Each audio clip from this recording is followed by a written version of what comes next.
and like bring up the tire more than once. Like that needs to be pointed out too. Like sometimes you have to reiterate statements. You gotta say it used to be 4 tires, so maybe that's why I'm just kind of cool with the 1 spare tire now. It went from a car to 1, so he's like, well.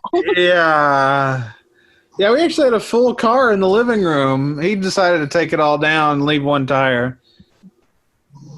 He's a really great guy. I'm telling you, you're going to be coming in stinking one day and be like, I can't shower. It's making moonshine in the back. I remember one time, like, one of somebody was, like, cooking and they left, like, a mess in the kitchen. He would do that kind of consistently. And the guy, that roommate told me, he's like, man, this guy's getting on my nerves. He always leaves a big mess in the kitchen. I just thought, like, there are 4 tires in the corner. Like, and they're complain about that. They're yours, just so you know. Just if in case you've forgotten, this is your mess. You did this. And I asked you 3 months ago. Once, yeah. I mean, I think living with you would be like one of the easiest things ever. Yeah, because you could just walk all over me. Tell me something, I'd ignore it, and that would be the end of it. You could just walk all over me.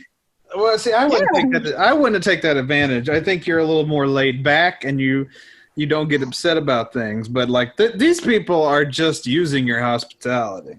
I would never do dishes because I know Pork would eventually come along and do them. He'd get so sick of it, he finally would just do the dishes. That's true. No, not really. I'm kind of at the point where I've just given up on using the kitchen. So the dishes are not my responsibility if I'm not using the kitchen. When I lived at that complex, I never used the kitchen either. I had kitchen stuff, but I never used it because I didn't want to leave a mess. I would clean up my mess, but it just proved that obviously I wasn't doing anything because the kitchen was always a nightmare when I was there too. And how do you eat? When I lived at P.O.R.C complex, I was in a relationship with somebody who lived next door to me, and so she cooked a lot of meals, and we also would order out or go out and eat something as well, depending on what was going on that day, because we were both in school, obviously. So my meals were covered because where P.O.R.C lives, there's plenty of restaurants down below, or there were back in the day. A lot of them have cleared out now. And then that's just a lot of money. Huh? That's just a lot of money. Well, I'd worked in my hometown when I went, because I did Roan State for the first couple of years. So I'd saved up a bunch of money to go to college on, and then was very careful with all of that. And then she worked, and then I also got a job. So we eventually had money coming in and out all the time, so it wasn't that big a deal. And like I said, she cooked a lot too. Now, when I lived on my own, completely on my own, I ate out every single night. Every single night. I probably took 10 years off my life when I lived alone. But you know what? It was great.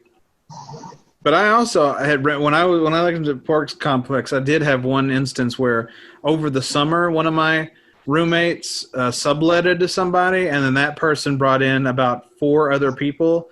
So there were people literally sleeping on my floor, living in my apartment. Yeah. And on my couch and on the floor, one sleeping in the chair, and then all 4 bedrooms were full.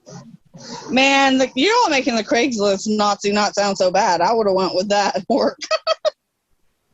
I just, it was an ordeal. But these guys, I didn't want to say anything either. I'm like P.O.R.C. I didn't want to say anything because they could literally kill me. They were very well in shape gentlemen, and if I was going to be the hard hand, no way. I would be. You're different. First of all, you're a woman, and I feel like they'd listen to a woman more than they would some little dude. That was me at the time, little scrawny man. Also, you're also very what was the word? I just had it. Assertive. Assertive. That was the word. You're also very assertive and intimidating too. So you could, for people who don't, intimidating. to people who don't know you, you're assertive and intimidating, and they would go right along with anything you say. No, I just wouldn't be able to live that way. I'm like, you need to clean up after yourself. Give the tire out. The moonshine needs to be.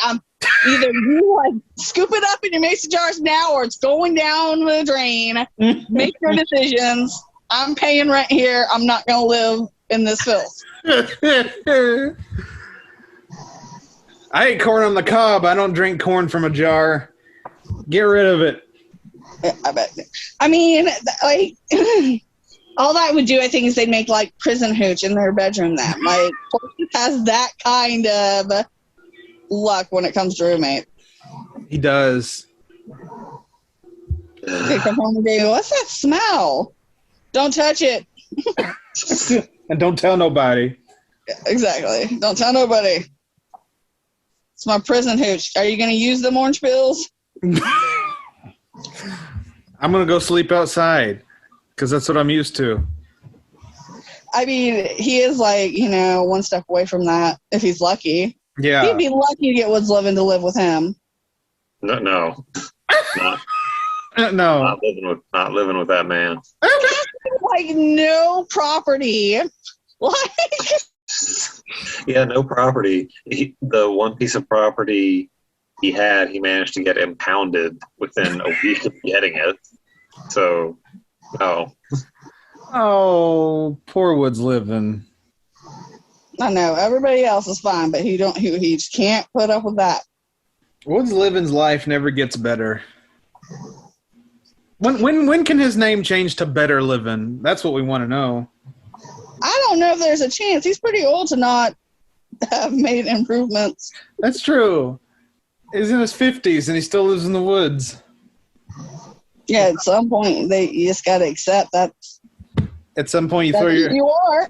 At some point you throw your hands in the air and say, "That's it. I just don't know." I'm a woods liver. I am Woods. Literally, I am for now on. I am Woods Living.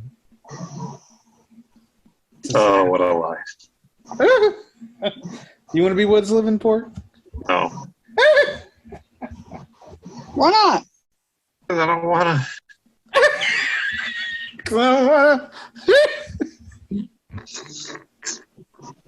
That's how I feel. I'm not far from it right now, but Do what? I do not wanna. No. That's why we got to move a mattress over to your new place so that you can not be Woods Living. Exactly. Yeah, and now I you thought know. those kind of places would give you guys beds. So, I mean, how many people are coming to college with a bed? Wait a minute. Yeah. I just had I moved from another apartment, kind of had to move here kind of on the fly. So I already had my own bed. So oh, okay. Because instead of just moving it back to my hometown, I just, moved it with me. Sheila's actually right, and she's on the money. That particular complex supplies beds. I mean, I wouldn't want to sleep in a bed based on your guys' description of your roommates that have been there for a hot minute. But it just seems like they would offer it. Right. It's not great, but yeah, it comes those places come furnished. So yeah, I had forgotten about that. But okay, Pork has his own bed, so that makes sense. It all comes back around.